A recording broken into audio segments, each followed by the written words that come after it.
If you can sit through the uncut Justice League Snyder version for 4 hours, then you can definitely sit through 40 minutes of Tanahashi versus Jay White for the Never Openweight Championship title that New Japan Pro Wrestling gave us. It was a simple story of hero versus villain. Tanahashi did not want to give that Never Openweight Championship title up, but Jay White, as consistent as he is, as cerebral as he is, deserved every single minute of that 40-minute match to tell a wonderful story. And now that I have your attention, you're listening to an episode of the Square Circle Podcast. I am your host, Marie Shadows, and welcome Rinku Army to the breakdown of the ace Hiroshi Tanahashi versus the Switchblade Jay White for that Never Openweight Championship title for night 1 of Wrestling Dontaku 2021. Let's highlight the amazing storytelling in this match. Jay White took almost a month off, give or take. He came back here to the States. He did a meet and greet at the WrestleCon over in Florida and then had some time to rest and came back on May 3rd to face Tanahashi for that Never Openweight Championship title. And while he rested at home, Tanahashi continued to team up with Chaos and other members of the New Japan roster to take on Bullet Club and to specifically fight with Gato until Jay White's triumphant return to New Japan Pro Wrestling. So Tanahashi was definitely on every single tour show while Jay White had a nice rest up. And you might say that might be one-sided. The fact that, spoiler alert, Jay White won. But my purpose of this podcast episode is to break down the wonderful story that Jay White told. And that story went over almost everyone's heads. So I'm here to save the day, even if it's May 10th of me recording this. So obviously Tanahashi was definitely exhausted throughout the whole entire Road to Dontaku tour, even though he never really showed any signs of it. He would go to the gym, work out, his body was definitely getting better. And both him and Gato are national treasures. Gato keeping up the whole booing Tanahashi's abs if Jay White is not there. And I also mentioned this in my other podcast episodes that Tanahashi would try to do the Blade Runner on Gato, trying to call out Jay White, trying to let Jay White know that Tanahashi isn't afraid of Jay White when it comes to their championship match on May 3rd, that Tanahashi is willing to do Jay White's move as a mock. But Tanahashi was never able to hit the Blade Runner on Gato because Evil will come in and Evil will stop that move from Tanahashi, and Evil will protect the Blade Runner move that Jay White is definitely known for and definitely protect Bullet Club. See, when Jay White is not there, Evil steps up into being the second in command of Bullet Club and helps Bullet Club get through stuff, even if his matchups with Yano is not the best. However, the Blade Runner is definitely protected. Tanahashi never really hits the Blade Runner on Gato in those Road 2 shows. But Tanahashi did manage to have Gato tap out to the Texas Cloverleaf hold that Tanahashi really upholds as his finisher, one of his finishers. And I wonder if Gato tapping out sent a message to Jay White that Jay White has to kick it into overdrive and to make sure that he gets this victory over Tanahashi. My guess will obviously be no, because Jay White always goes into every one of his matches knowing that he's going to win, that he's going to come out on top. Even if he loses, he knows he's still going to be the one talked about. So therefore, he wins anyway. Jay White is a winner. Bullet Club is a winner. And that makes the world of professional wrestling go round. On those Road to Dontaku shows, Tanahashi was in a tag team match. He teamed back up with Ibushi. Ibushi came back after suffering his first loss against Will Ospreay by losing the IWGP Heavyweight Championship title, which on the next podcast episode, it will be Shingo versus Ospreay. I'll dive into that as well.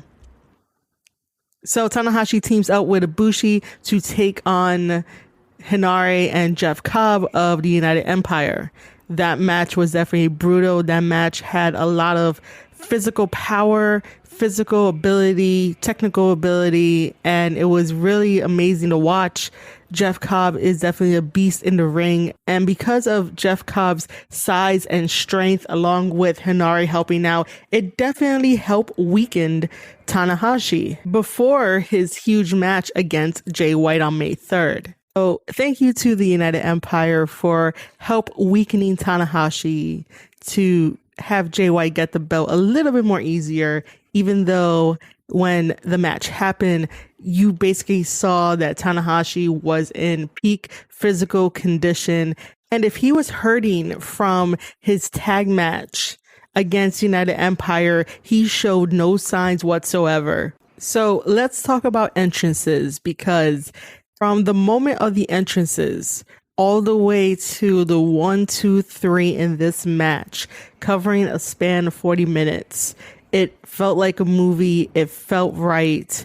It had all of the emotional components in this match, and it was definitely psychological from the very beginning. Both Tanahashi and Jay White locked up in the middle of that ring. I could definitely say that this is the most cleanest Jay White match I have ever saw. There wasn't that much interference. The only interference was Gato coming up onto the ring apron, but not really physically getting involved. However, Tanahashi doing everything in his power to have Gato be sidelined by doing a dragon screw to Gato's leg. And then Jay White trying to be as slick and as cunning that Jay White is, having his feet on the ropes to try to get a pin victory via that way. But for the most part, Jay White got himself a clean victory by hitting the Blade Runner on Tanahashi. And I know I'm jumping around a little too much into the match, but let's go back to the entrances. Jay White comes out as normal, comes out in red this time. For some reason, I think that when wrestlers choose the colors that they want, it has a significant meaning in their matches most of the time. The last time he wore red was to win the IWGP Heavyweight Championship title from Tanahashi at the New Beginning, February 2019 in Osaka, Japan. And now it's the same result. The only thing different is that May 3rd was a special day. May 3rd was Bullet Club Day. So it made sense to give Jay White the Never Openweight Championship title. So Jay White comes out in red, comes out as his cocky self, his confident self, and waits in the ring. Tanahashi comes out next. There is a different atmosphere about Tanahashi. Tanahashi has a new look. He looks rejuvenated. And the one thing that everybody popped for is that finally Tanahashi decided to wear that Never Openweight Championship title around his waist. Ever since he won the Never Championship title, he was saying that he needs to defeat the most worthiest of opponents in order to wear it around his waist. For the time being, he'll wear it on his shoulder, and that's about it. Tanahashi loves upholding traditions that sometimes don't make sense, that sometimes are very outdated, but it's Tanahashi, and he likes to uphold tradition in New Japan Pro Wrestling, which I can't be mad at it. It's something that Tanahashi has always done, and there's a different of wrestling philosophy that he follows, which is all cool.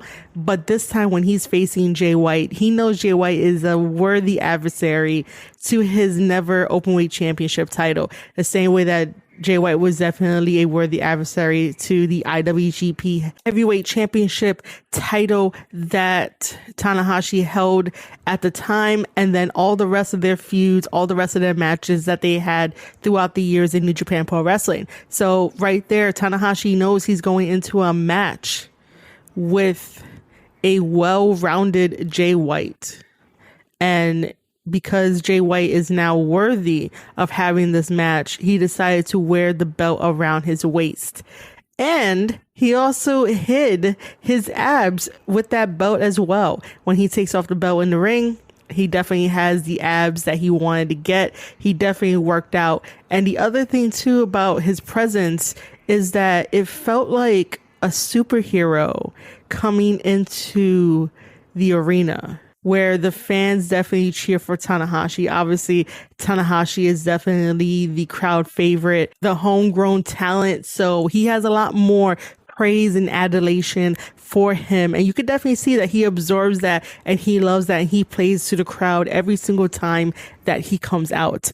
And he definitely felt like the superhero in this story that's going to rid the villain of the story of not getting the championship title over on the dark side. For as much as Jay White not being there within like the month and then coming back on May 3rd to face Tanahashi, it felt like nothing skipped a beat. It felt like it was right. It felt like it was meant to be, even if they haven't confronted each other on the road to Dantaku.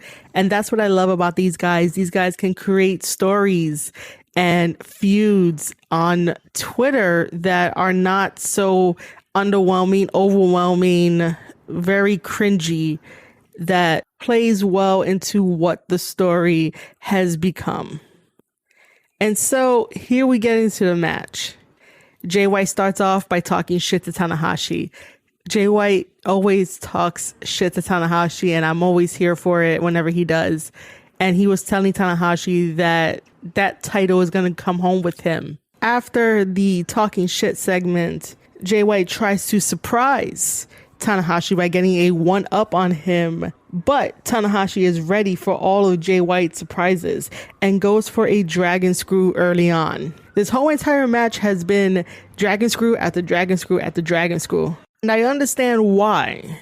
Tanahashi wants to weaken the knees of Jay White, and Jay White wants to weaken the knees of Tanahashi so that way both of these guys can be in so much pain that when either one of them does a submission move, their opponent can tap out and they win the match. The whole point of this feud between Tanahashi and Jay White is to have somebody tap. To gain those bragging rights of saying I tapped you out, because tapping out should be an embarrassment in this sport. Sure, you could get pinned, you could get knocked out, but if you get submitted, if you tap out to your opponent, that means that your opponent is better than you. Jay White tends to do out of spite things in every single narrative that he has, in every single match that he has, even the big time events. Stuff that he does is really out of spite because it makes his victories and it makes his words that much sweeter. That was the whole point of this match between him and Tanahashi when it came to working on each other's knees. If someone can't stand, they're obviously wounded.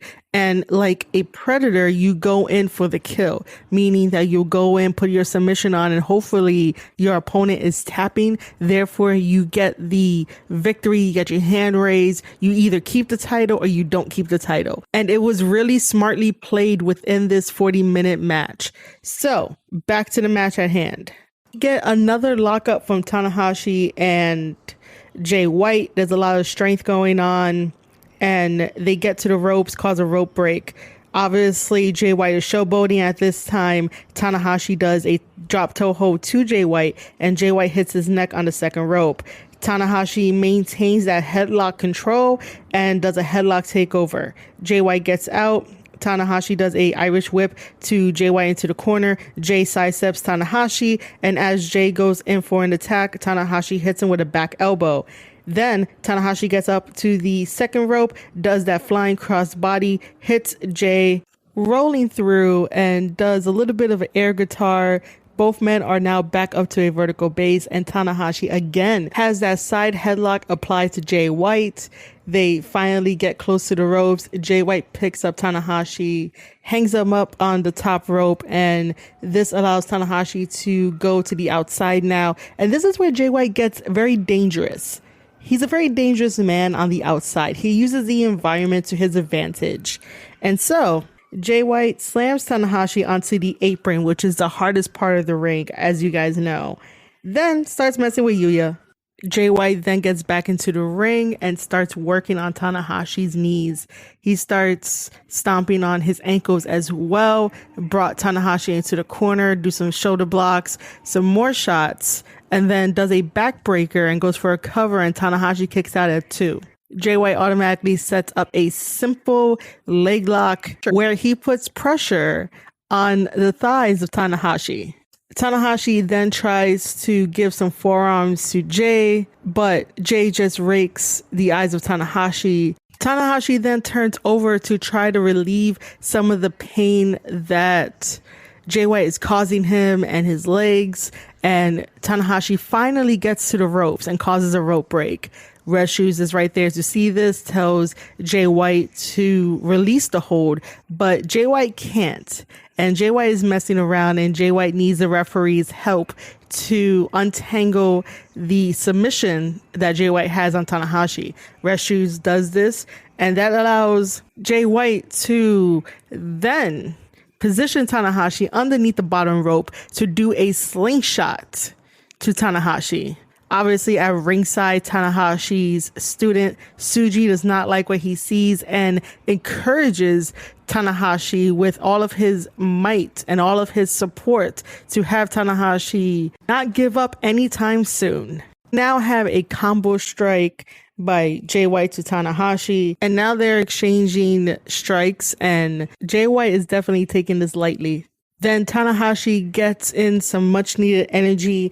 Tanahashi hits a dragon screw onto Jay White. Jay White gets back up and starts doing a combo strike to Tanahashi, but then Tana comes in with a shoulder tackle to Jay, and then a drop kick to Jay that sends him into the corner.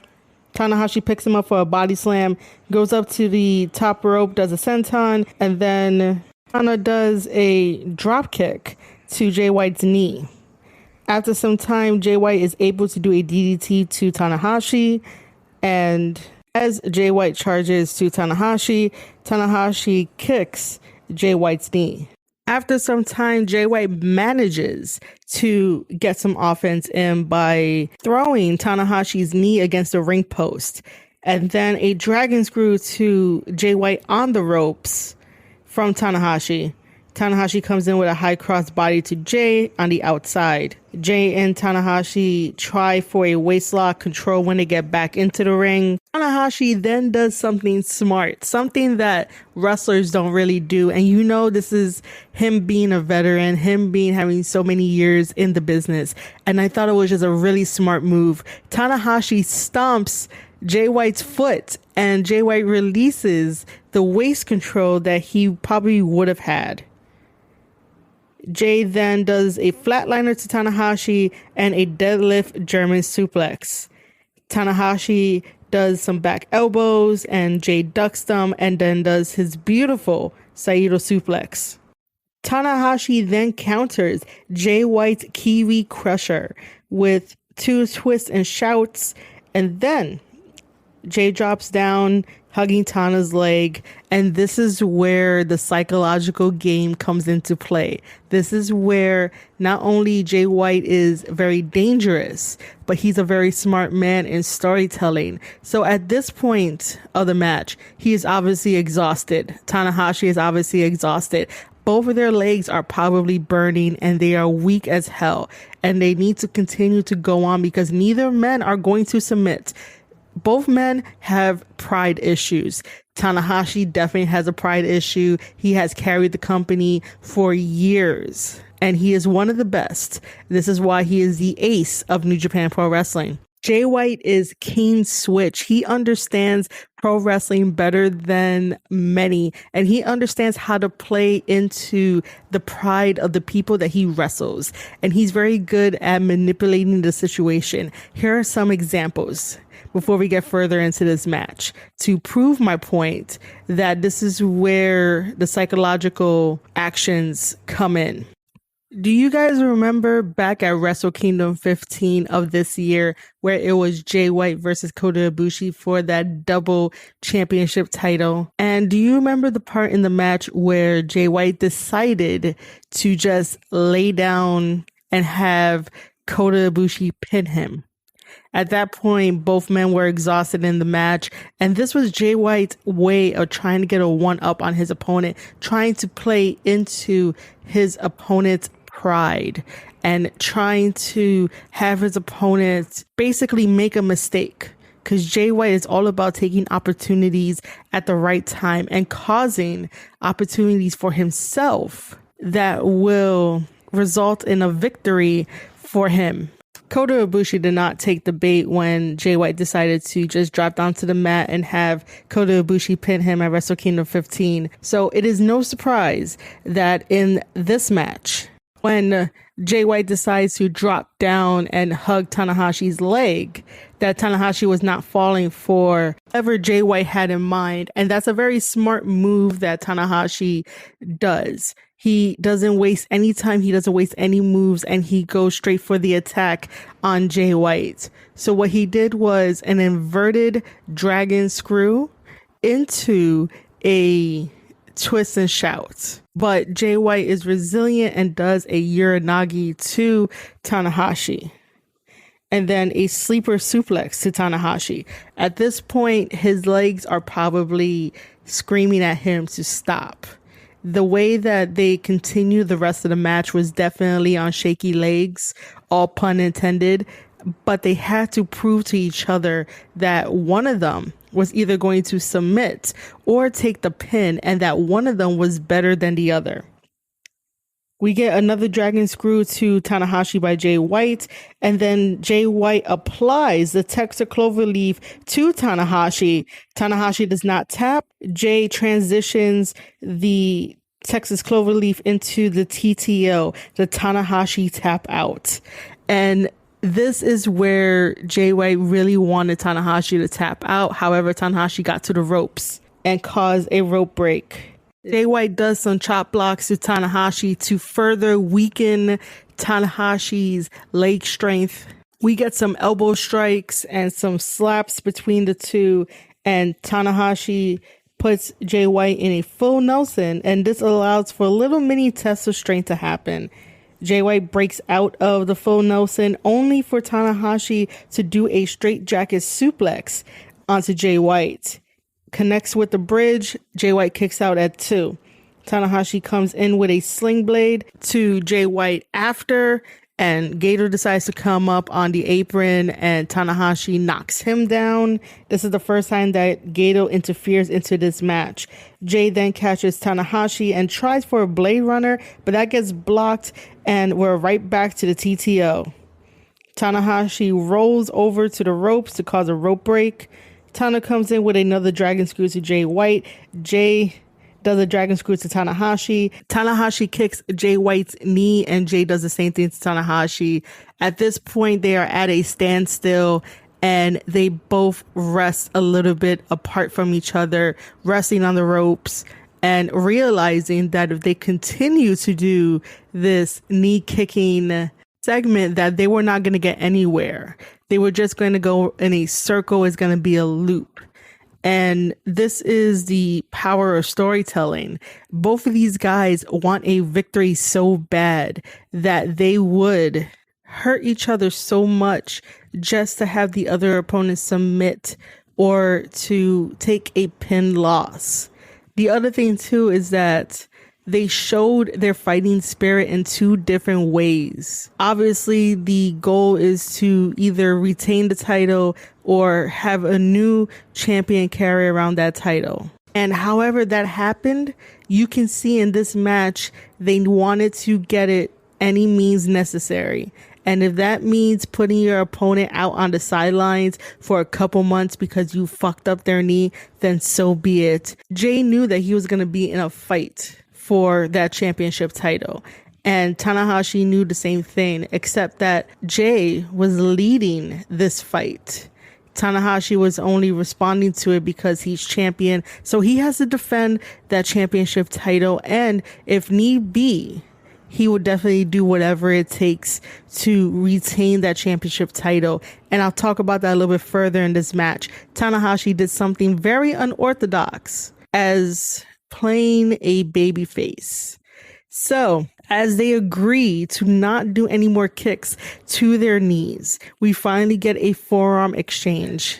But that obviously does not last. Jay White, as cunning as he is, chops Tanahashi's leg and kicks it and does a dragon screw. Comes in with multiple uppercuts to Tanahashi in the corner. Tanahashi comes in with a big clothesline to Jay White, and Jay starts kicking away from Tanahashi to create some type of separation between the two. However, Tanahashi comes in with another dragon screw. Jay gets up on wobbly legs and in comes a sling blade from Tanahashi, but it gets countered into the Blade Runner. However, Tanahashi counters that with a sling blade, goes for a cover on Jay White. Jay White kicks out at 2. And this is where we get to the unorthodox Tanahashi. We all know Tanahashi is the babyface. Tanahashi does not really break the rules as much, and he is there for the fans. The fans love him. However, you knew that this championship title meant the world to Tanahashi, and he knows how much of a challenge Jay White has been throughout both of their careers. And he knows how much of a worthy adversary Jay White is.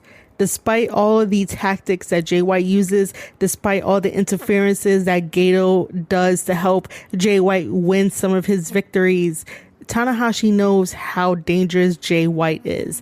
And Tanahashi also knows that he must protect the never openweight championship title, that it is his destiny to be this white knight for the never division, to be the shining light for the never division, and don't lose that, and set an example for not only the company but for all the rest of the roster members who want to fight him for that never openweight championship title. So Tanahashi has a lot of pressure on him. Tanahashi has a lot of eyes on him, and definitely Tanahashi has a lot of weight on him. And that is his fighting spirit when he came into this match, to be the white knight, the shining light, and the defender of not only the never division, but for that never openweight championship title for all of New Japan Pro Wrestling. And in his way is Jay White, the most cunning switchblade of a snake to come into the world of professional wrestling and take it over. And so, as Jay White lays on the mat, Tanahashi goes up to the top rope and delivers a regular cross body on Jay White. Sure, not a problem. All cool. Babyface mentality, babyface move. However, Tanahashi goes back up to the top rope and decides to do another crossbody, but this time across the knees of Jay White. That was a dirty move. That was a dirty tactic. And you knew at that moment that Tanahashi was desperate. Tanahashi was desperate to get this match over with, claim any type of victory, whether that would be a pin, a submission, or maybe even Jay White forfeiting because his knees could have been seriously hurt. And me being such a huge Jay White fan and being in such a huge supporter of him and his wrestling career, when he cried out in pain, that shit hurt my heart. It's the same way if any of my boys in the New York area, especially my team, Too Good, if any of them were to get really hurt that bad, I would definitely do everything in my power to make sure that they were good, that they weren't really injured too much. I would definitely feel the hurt. And when Jay cried out in pain, that really got to me.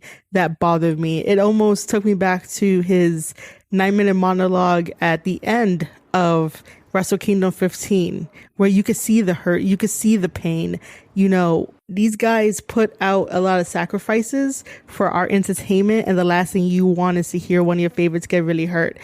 But in kayfabe, he was hurt. In real life, he was probably hurting, but thank God there was no damage done to his knees because of that.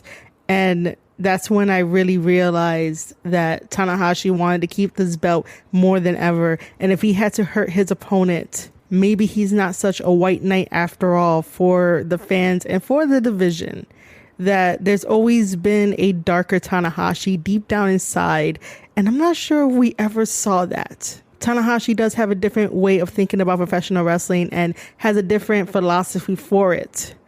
But that proved that he was willing to do anything as a champion to keep his status as a champion. And that was a different turning point for Tanahashi. And unfortunately, it wasn't enough. So after Tanahashi does that, he puts the Texas Cloverleaf hold on Jay White. This is where Gato comes in to interfere, and Tanahashi drops Jay White's legs, and Tanahashi goes and knocks down Gato by doing the dragon screw on Gato through the ropes. This allows a small distraction, and Jay White comes in to do a small package to Tanahashi. Tanahashi kicks out of that. Jay White then goes for a backslide, tries to have his feet up on the ropes to get a leverage advantage for that pin. However, Tanahashi kicks out at 2. Both men are back to a vertical base, and Jay White reaches for the ropes and tries to break Tanahashi's waist grip on him, and he does.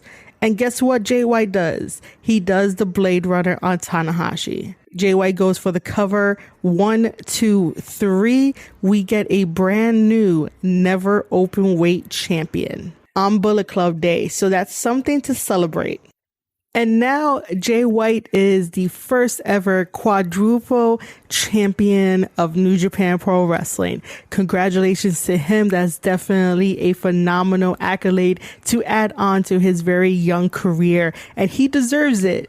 He knows that he deserves it. And someone like me who reviews his matches and talk about him on the podcast, he definitely deserves it even more. He was the IWGP United States Heavyweight Champion, the IWGP Intercontinental Champion, the IWGP Heavyweight Champion, and now the Never Open Weight Champion that will definitely bring the division up and give it a much needed lift.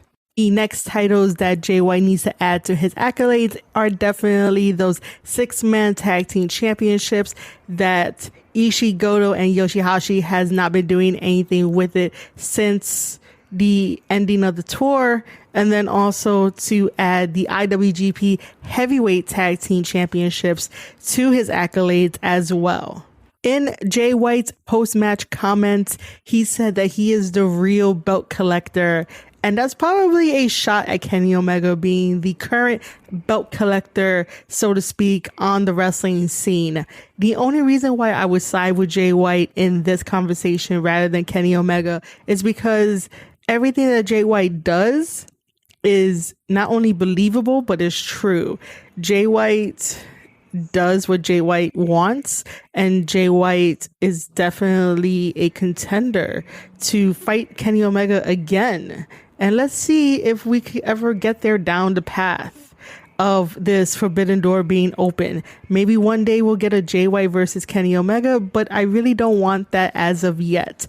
I need Kenny Omega to change his character and be as serious as Jay White and not the carbon copy cartoon that he's doing of the Cleaner or whatever he's doing now. Jay White just has a more natural flow in storytelling and knows what he wants to give us, the fans, in terms of his in-ring performance and definitely backstage comments. The other backstage comments that he mentioned was that he's giving David Finlay the first opportunity to fight him for that never openweight championship title. He needs to right the wrong against David Finlay. And how best do you do it? You mess with a man's pride by telling him, is that where you want to stay with on your streak? Because David Finlay got the victory over Jay White during the New Japan Cup. So that brings David Finlay 2 wins. However, Jay White has 12 wins over David Finlay. So just mess with his pride and be like, is that how you want to leave it? 12-2. We still have not heard from David Finlay whether or not he accepts. But then again, in Tokyo, they're in a state of emergency where shows are canceled. So we don't know what's going to be happening. However, David Finlay should be giving Jay White an answer to his challenge. David Finlay should not be settling with 2 wins over 12 losses anyway. I know David Finlay and FinJuice are defending their Impact World Tag Team Championships over at Impact, but if David Finlay wants to be considered the best whenever FinJuice breaks up, you might as well answer to King Switch, because he's given him an olive branch and he's given him an extended hand to have him fight him for that Never Championship title. And then number 2 is Taguchi on there, which is hilarious, but I understand why he's on there. He is definitely a lovable guy on the New Japan roster, so why not, right? It'll just be a fun filler match, but you know Jay White is going to elevate Taguchi when they get to their match. Hell, Taguchi might even be first in line over David Finlay if Finlay does not give an answer to King Switch. And to put everything into perspective of this podcast episode, Jay White's fighting spirit within New Japan Pro Wrestling is definitely his ability to mess with people's prides. The moment you mess with someone's pride and tell them the facts, the truth about whether they deserve a title shot or not deserve a title shot, or their wrestling ability, or something that they attach to and identify with.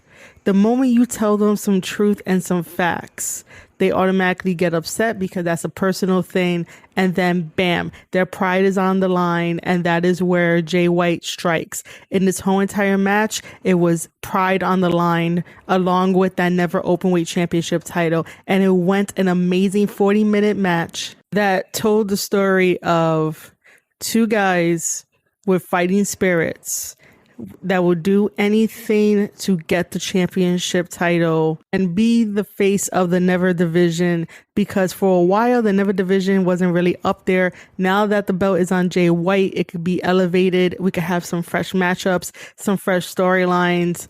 Tana was just there as a placeholder for Jay White and Bullet Club. So Tana, thank you for your services of keeping that belt warm until Jay White took it from you. Overall, it was definitely brilliant, and it basically proved that New Japan Pro Wrestling has 2 of the hardest working wrestlers to push the company in a very good direction. And I'm not taking anything away from Ospreay, who's going to be the spotlight for the next episode of the Square Circle podcast. Which, surprisingly, no one complained that Ospreay versus Shingo went 45 minutes. But people complained about Jay White versus Tanahashi going 40 minutes. Let these guys tell you a story. Sit down and relax and enjoy the ride of wrestlers being storytellers, because over here in the States with AEW and WWE, these wrestlers forget to do storytelling inside the ring. And that's important for character development. That's important for promos. That's important for everything. Storytelling within a match, within a ring, shapes the course of professional wrestling. That's like wrestling 101, guys. Storytelling is key. It helps the fans identify with you guys and attach on to their favorite characters. It helps character development. It helps promos. It helps everything. It even helps the commentators, because the commentators have to drive the story in order for the fans to get attached to it. So Tanahashi versus Jay White for that Never Openweight Championship title was phenomenal for 40 minutes. I love the story. I hope that you guys gained some value and some insight from this podcast episode as I broke down the story and told you this and that. Don't forget that professional wrestling is the purest form of theater, and it should be remained as theater. And New Japan Pro Wrestling still believes in that concept. This is why we see Switchblade Jay White, Will Ospreay as the forefront that is pushing New Japan Pro Wrestling to tell amazing stories, because it is still an art form. All right, ladies and gentlemen, that has been my analysis of the Never Openweight Championship match between Hiroshi Tanahashi versus Jay White. Again, Jay White is our new Never Openweight champion and the first ever Quadruple champion of New Japan Pro Wrestling. And that was a wonderful 40-minute match. If you guys enjoyed this episode as much as I enjoy breaking it down, make sure to show us some love. And here are some of the ways that you guys can do so. Head over to anchor.fm/Square Circle Podcast. This episode will be up there. It'll also be on Spotify and Apple Podcasts. If you're over on the Anchor side and you want to leave your opinion, make sure to hit that button that says voice message. I will listen to it and I'll play it on the podcast and I'll definitely talk about it. If you guys want to leave me a tip for my hard work, you guys can do that too. You can leave me any amount of tip that you want. And if you are on Twitter, I talk about wrestling 24/7 on Twitter. Make sure to and follow me at Marie_Shadows. And if you want to take it a step further and help out the website where you could get wrestling, writing, and gaming related topics, head over to www.ravagelands.com. All right, ladies and gentlemen, you have been listening to an episode of the Square Circle Podcast. This episode is going to be about 40 minutes long. I am your host, Marie Shadows. And I'll see you guys on the next one.